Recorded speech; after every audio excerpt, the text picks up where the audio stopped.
Assalamualaikum. My name is FARZANA binti Muhammad Ali. I'm a first year student of Bachelor of Business Administrative Honors Islamic Banking in UiTM Segamat Johor.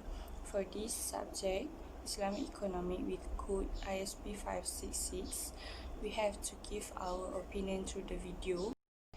This video is for complete our assignment 2, which I discuss about the before and after COVID-19 affect the economy. The world was shocked by the virus pandemic called COVID-19 that has begun in Wuhan, China. The world has changed dramatically in the 3 months since the outbreak COVID-19. The virus first arrived in Malaysia on 25 January 2020, and starting from that, the number of cases was increased day by day. The spread of this pandemic in the current global situation has affected people in every manner. Malaysia government has taken drastic action and early prevention to overcome the spread of this pandemic by issuing a Movement Control Order or MCO on 18 March 2020. The businesses and services deemed to be non-essential were shut down. Malaysia economic performance shows significant changes because of this virus.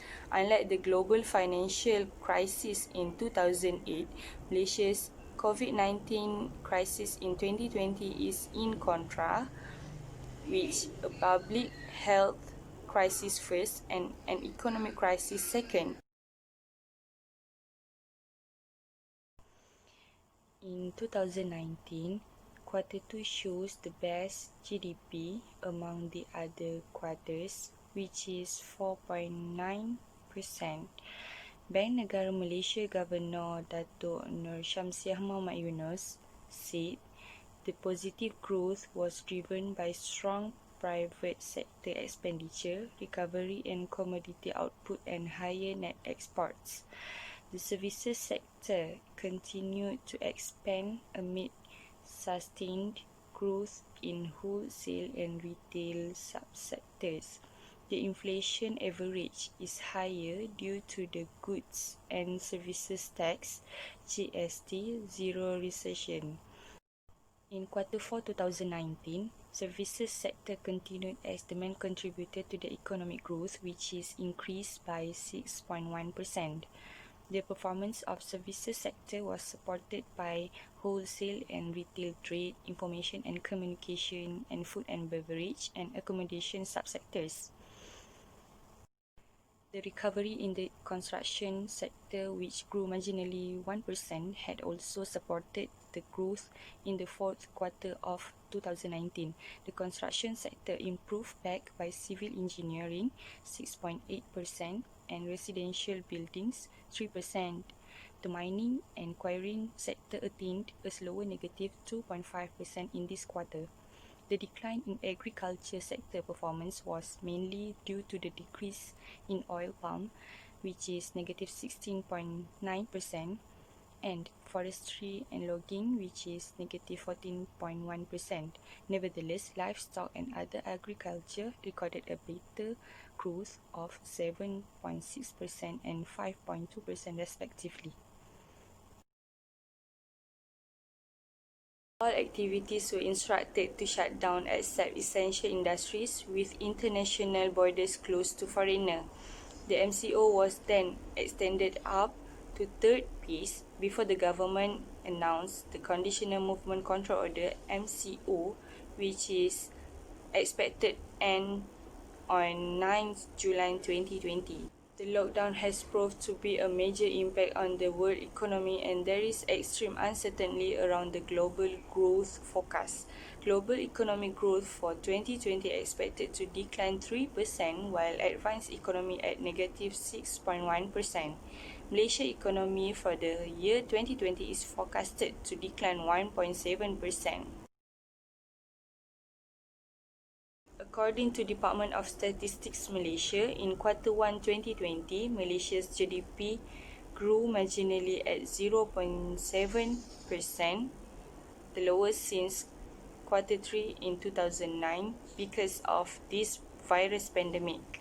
However, it is a better performance compared to the consensus forecast of -1%. Without the COVID-19, Malaysia's economy is expected to grow in the range of 3.9% to 4.2% in Q1 2020. Overall, the country lost 22.8 billion ringgit in economic output during Q1 2020 due to implementation of MCO as an effort to reduce the virus. During Q1 2020, the economy was still in a positive trend as economic activities in January and February sustained its affirmative growth.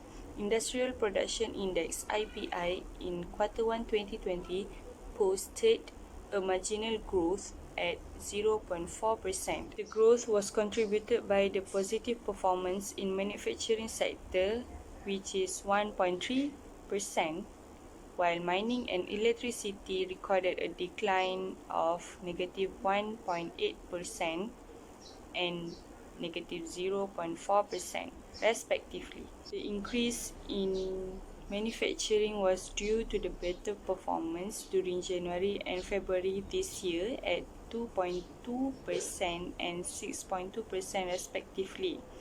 In the meantime, index of services posted an increase of 2.3% led by first, business services and finance, which is 4.1%. Second, information and communication and transportation and storage, which is 2.7%.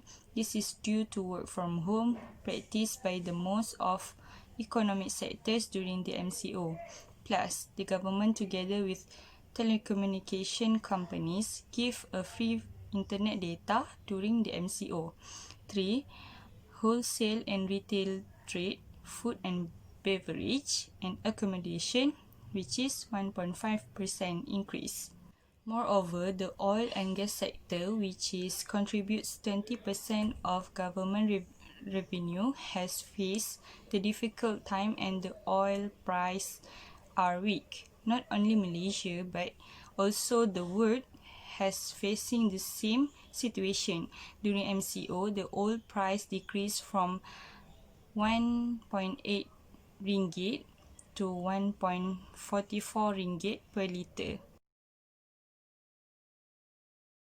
There are 5 main sectors, which are construction, manufacturing, agriculture, services, and mining and quarrying, that contribute an increase in Q1 2020.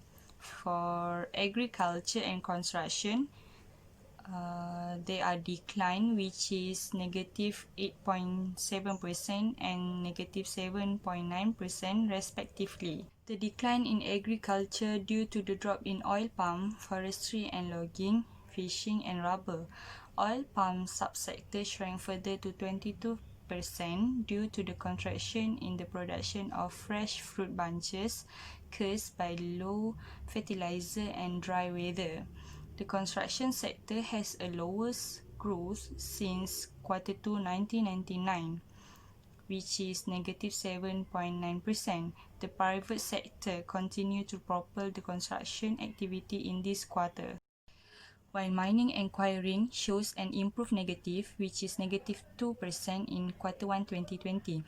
It is a smaller negative compared to Q4 2019, which is -3.4% due to the improved performance in crude and condensate and natural gas, which posted a marginal growth.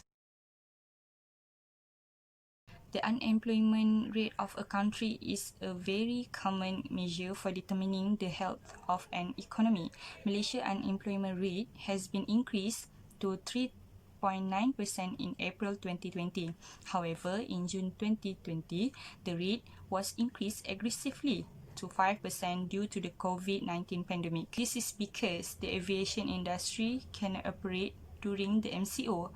When many people lost their job, eventually the whole nation is affected. Workers lost income while the country loses production and consumer spending.